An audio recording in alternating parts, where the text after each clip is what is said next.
3월 마지막 주일이면서 사순절 5번째 주일로 오늘 우리 주 앞에 나와서 예배합니다. 이 시간 주 앞에 나온 여러분들 주님의 이름으로 환영하고, 또 하나님의 크신 그 은혜가 날마다 풍성하게 되기를 원합니다. 우리 옆에 분하고 인사합시다. 잘 오셨습니다. 네, 진짜 잘 오셨습니다.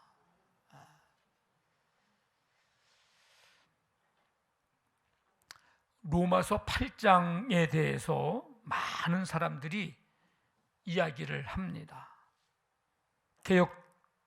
개혁주의 신학자 제임스 보이스라는 사람은 가장 위대한 장이다. 어디가요? 로마서 8장이. 루터파 경건주의자 슈페너라고 하는 사람은 만일 성경이 반지라고 한다면 로마서는 반지 위에 얹힌 고귀한 보석이고, 그 중에 8장은 그 보석에서 가장 빛나는 부분이다, 이런 얘기를 했습니다. 영국의 설교자 마틴 로이드 존스는 이 로마서 8장은 성경 전체에서 가장 찬란한 보석이다, 이런 얘기를 했습니다. 그런 거 보면 이 로마서 8장이 우리에게 얼마나 중요한 그런 성경, 그런 장인지를 알 수 있죠. 오늘 우리가 8장 1절을 읽었는데 거기 보면 정죄함이 없나니 이렇게 시작을 합니다. 근데 39절 끝절에 가면 하나님의 사랑에서 끊을 수 없으리라, 이걸로 끝나요. 예수 그리스도 안에 있는 자에게는 결코 정죄함이 없나니로 시작해서 하나님의 사랑에서 그 어느 누구도 끊을 수 없다. 그리스도인의 자유와 승리를 노래한 성경 최고의 장이 이 로마서 8장입니다. 그래서 어떤 사람은 이 로마서 8장을 외우는 사람이 있어요. 그래서 마태복음 5, 6, 7장 이렇게 산상수훈이라든지 고린도전서 13장이라든지 우리가 그 잘 알고 좋아하는 그 중요한 성경이라고 하는 것을 주로 우리가 외우는데, 이 로마서 8장을 39절까지를 외우는 사람이 있어요. 그만큼 귀하고 귀한 성경이 바로 이 8장입니다. 6장에서는 죄에 대한 죽음을, 7장에서는 율법에 대한 죽음을 언급하고 있는데 8장에서는 성령 안에서 생명, 자유, 승리의 삶을 강조하고 있습니다. 이 8장에는요, 영이라고 하는 단어, 퓨뉴마, 스피릿이라고 하는 이 영이라고 하는 단어가 20번이 넘게 나와요. 근데 한 2번인가는 빼놓으면, 2번은 다른 의미지만 나머지는 다 성령을 가리키는 말입니다.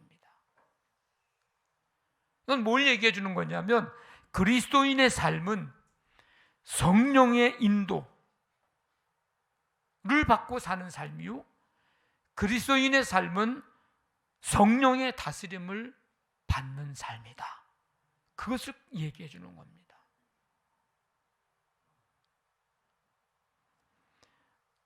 우리가 읽은 오늘 이 말씀의 첫 구절은 아주 희망찬 대선언이요, 엄청난 축복의 선언의 말씀인데 1절 말씀 우리 함께 같이 읽어보겠습니다. 1절 시작. 그러므로 이제 그리스도 예수 안에 있는 자에게는 결코 정죄함이 없나니. 아멘. 1장부터 7장까지의 결론이기도 합니다. 그리스도 예수 안에 있는 자, 누구를 말하는 걸까? 예수를 그리스도로, 메시아로, 구세주로 믿는 자, 즉 그리스도인 성도를 말합니다.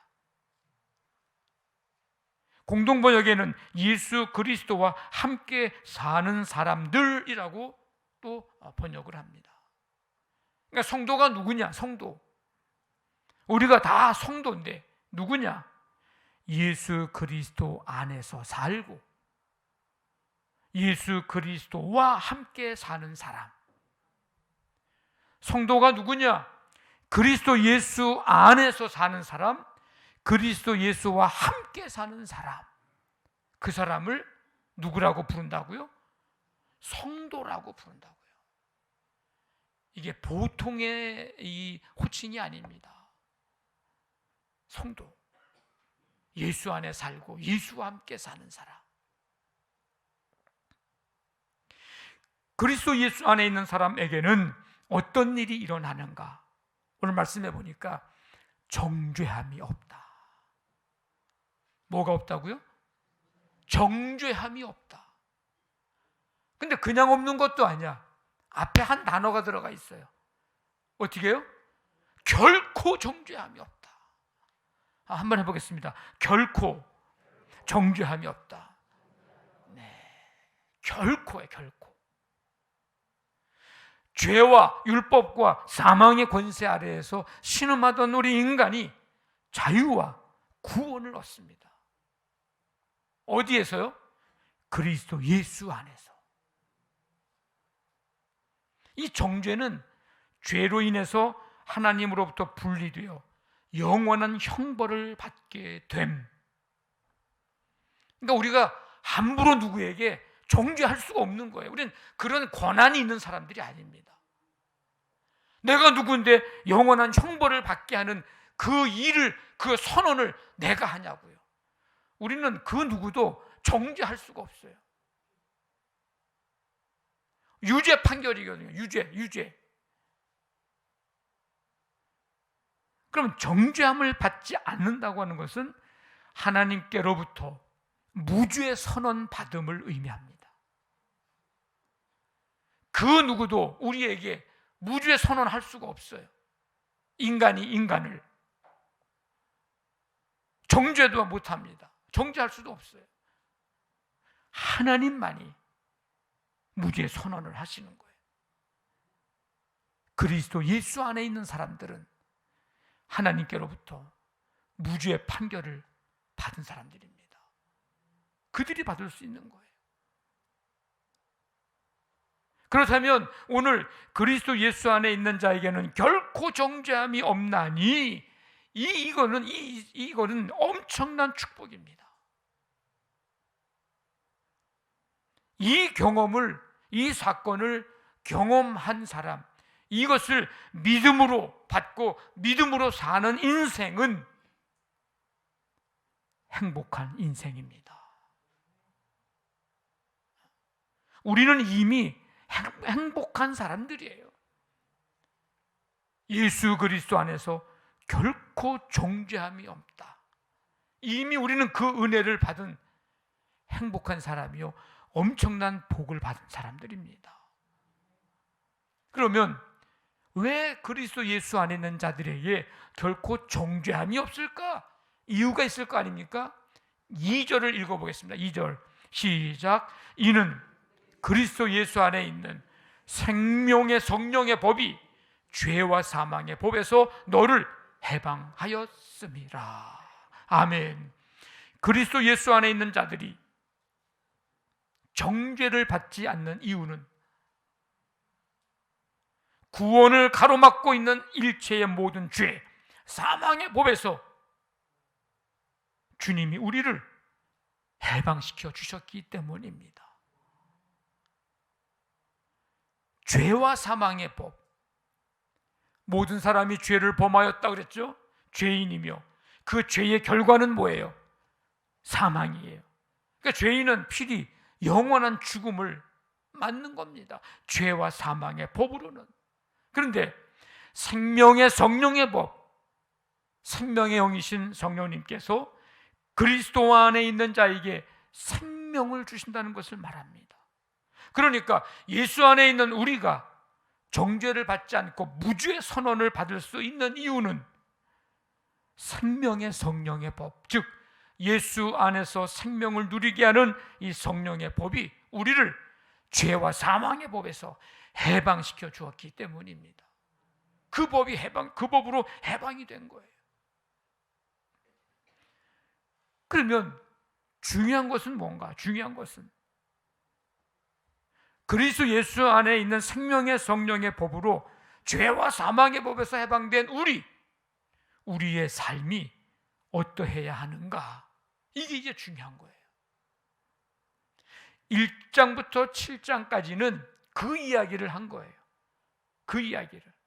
그러면 우리는 어떤 삶을 살아야 하는가 하는 것이 이제 8장부터 이제 나오는 겁니다. 그 삶은 딱 하나입니다. 한번 따라해 볼까요? 성령을 따르는 삶. 네, 성령을 따르는 삶이어야 된다. 성령을 따라가고 성령을 쫓아가는 삶. 그래서 5절에 뭐라 그래요? 육신을 따르는 자는 육신의 일을, 영을 따르는 자는 영의 일을 생각하나니. 이 따른다고 하는 거는 따라가는 거예요. 따라가는 거. 쫓아가는 거예요. 근데 이 따르는 것도요, 쫓아가는 것도요, 생각이 있어야 따라가거든요. 관심이 있어야 따라가거든요. 마음이 있어야 따라가는 거예요.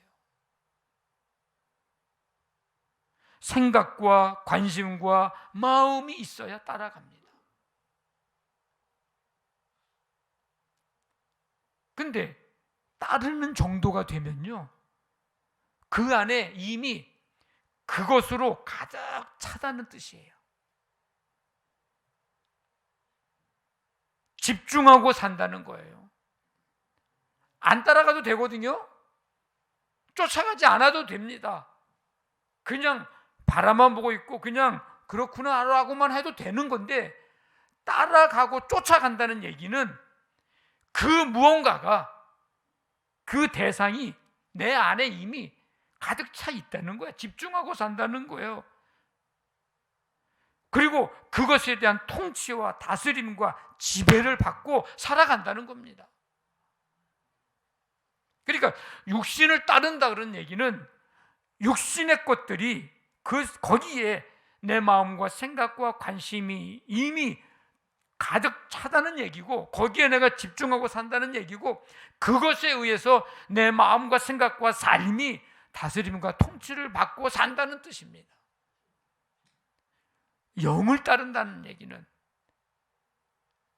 영적인 일에 내 생각과 관심과 마음이 있다는 얘기고, 그것으로 내게 가득 차 있다는 거고, 거기에 내가 집중하고 산다는 거고, 영에 의해 통치와 다스림과 지배를 받고 살아간다는 것입니다.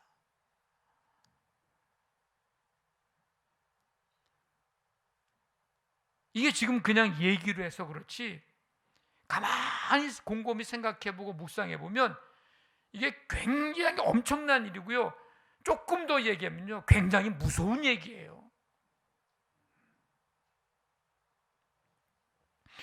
오늘 말씀해보면 두 가지를 대조하면서 설명하잖아요. 육신을 따르는 자와 영을 따르는 자.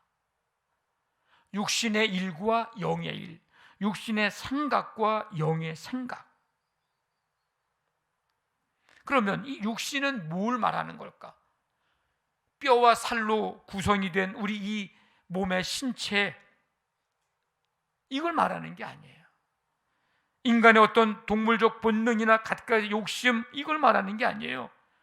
하나님 없이 자기 중심적으로 사는 부패한 본성, 이거를 육신이라고 이렇게 표현한 겁니다.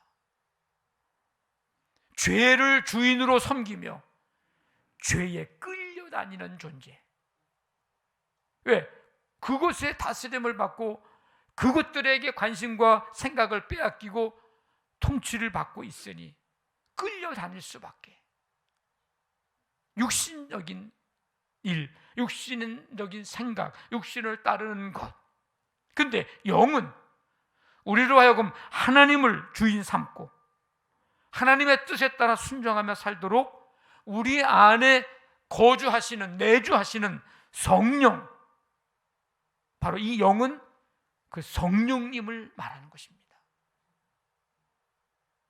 그래서 당연한 일이겠지만 육신을 따르는 사람은 육신의 일을 추구하고 쫓아가고 마음과 생각과 관심이 육신의 일을 쫓아갑니다. 온통 생각이 거기가 있어요. 관심이 거기가 있어요. 거기에 마음을 두고 살아요. 근데 성령을 따르는 사람은 성령의 일을 따라가고 추구합니다. 마음과 생각과 관심이 성령님을 쫓아갑니다. 온통 생각이, 관심이, 마음이 거기에 가 있습니다. 자, 그러면 이쯤에서 우리 스스로가 우리에게 질문을 한번 던져봐야 합니다. 나는 육신을 따르는 사람인가?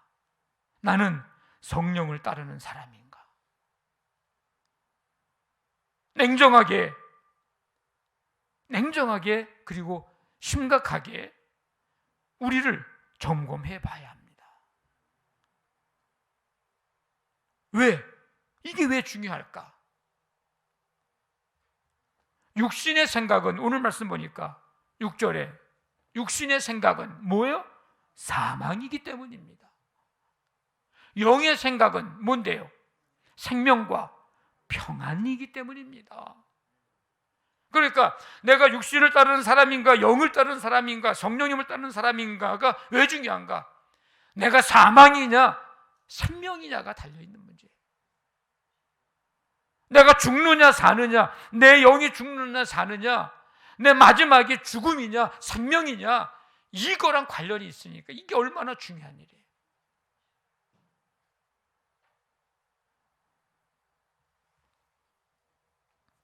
우리는 예수를 믿음으로 말미암아 의롭다함을 받은 사람들입니다. 아멘. 그걸 이신칭의라고 어려운 말로 얘기하는 거예요. 우리는 예수 그리스도 안에 있는 사람입니다. 이게 그리스도인이라는 거예요. 그리스도의 사람이에요. 우리는 생명의 성령의 법으로 죄와 사망의 법에서 해방된 사람입니다. 그래서 우리가 따라가야 할 대상은 성령님이고 우리가 쫓아가야 될 대상은 성령님이에요. 자, 그러면 구체적으로 성령을 따르는 삶, 성령을 쫓아가는 삶은 어떤 삶일까? 어떻게 확인해보고 어떻게 점검해 볼 수 있을까? 자, 먼저 내 삶이 육신을 따르는 삶인지를 점검해 보면 좋을 것 같습니다. 먼저 성경을 좀 읽어 드릴게요. 갈라디아서 5장에 보면 육체의 일은 현저하니 곧 음행과 더러운 것과 호색과 우상숭배와 주술과 원수 맺는 것과 분쟁과 시기와 분냄과 당 짓는 것과 분열함과 이단과 투기와 술 취함과 방탕함과 또 그와 같은 것들이라. 한 20여 가지가 이 갈라디아서에는 기록이 되어 있습니다. 제가 한 가지 이제 질문을 한번 던져봅니다. 나는 깨끗한 것 싫고 더러운 것에 다가가고 싶어지는가?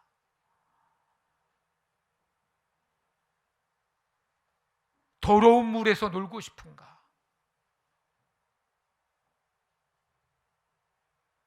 한번 점검해 보세요.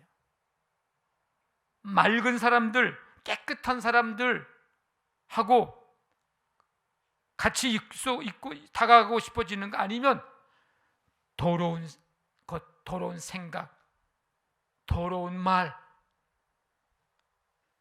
거기에 난 다가가고 싶어지는가? 하나님 이외에 다른 것에 내가 목숨 걸고 집착하고 싶어지는가? 내가 만나는 주변 사람 중에 나의 원수가 하나 둘씩 늘어나고 있는가? 그렇다면 나는 육신을 따르는 사람.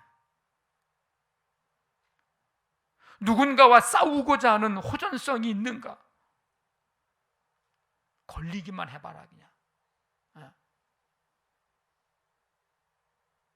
시기심 때문에 누군가가 싫어지고 있는가? 편을 가르고 줄을 세우고 싶어지는가? 성경을 거부하는 의심과 반감이 차오르고 있는가? 술에 만취하고 싶어지는가? 육신의 생각은 뭐라고요? 사망이라고.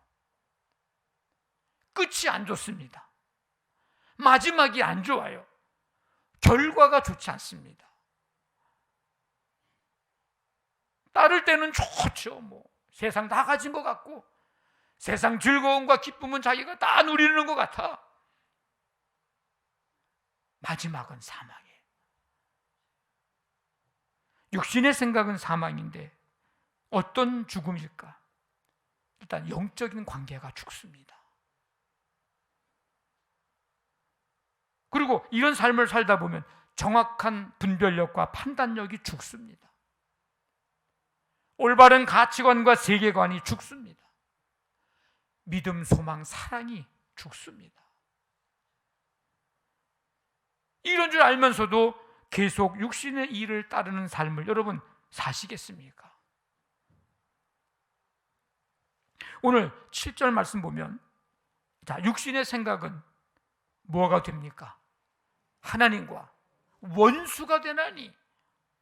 왜?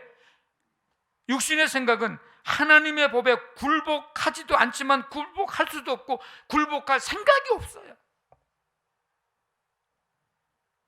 당연히 하나님과 멀어지는 거죠.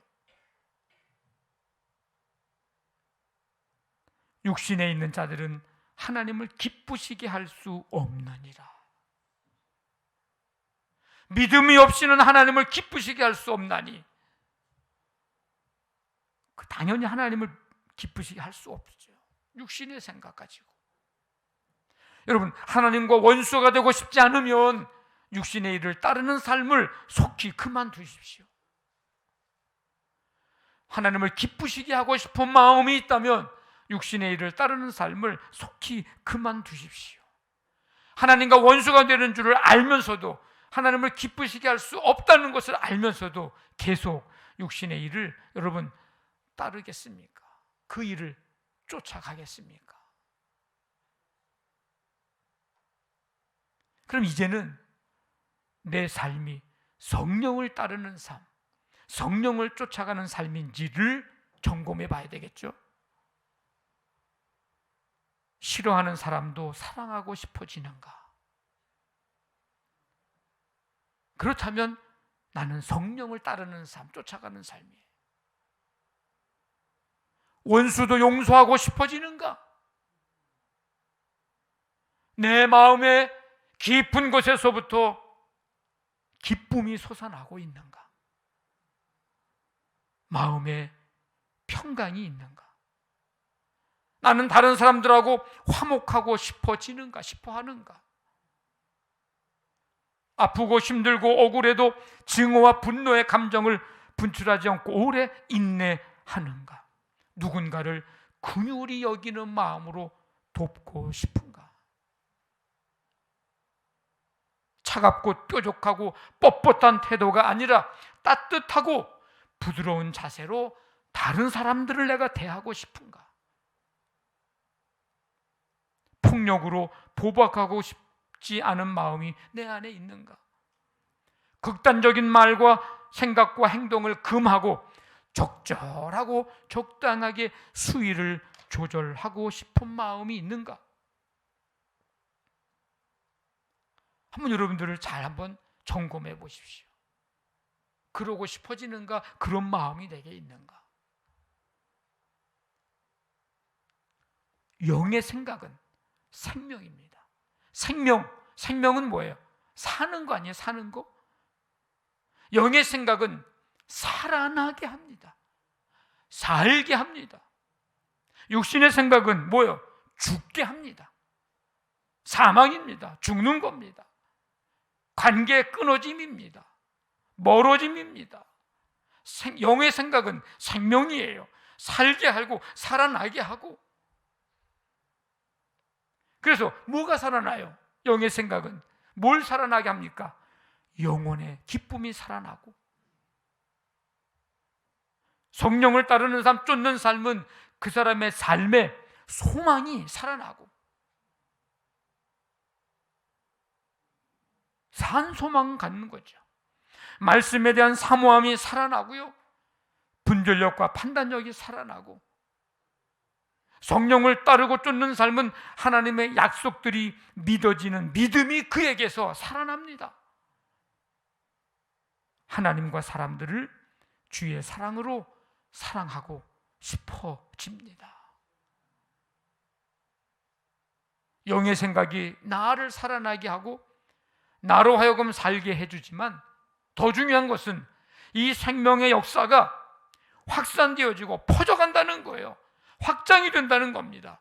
성령이 너희에게 임하시면, 성령이 임한 사람들에게만, 그냥 임한 자들만 능력받아서 그냥 예루살렘에 머물러 있는 게 아니고 권능을 받고 예루살렘과 온 유대와 사마리아와 땅끝까지 증인이 되는 것처럼 생명이 확산되는 일에 쓰임받는 삶이 될 것입니다.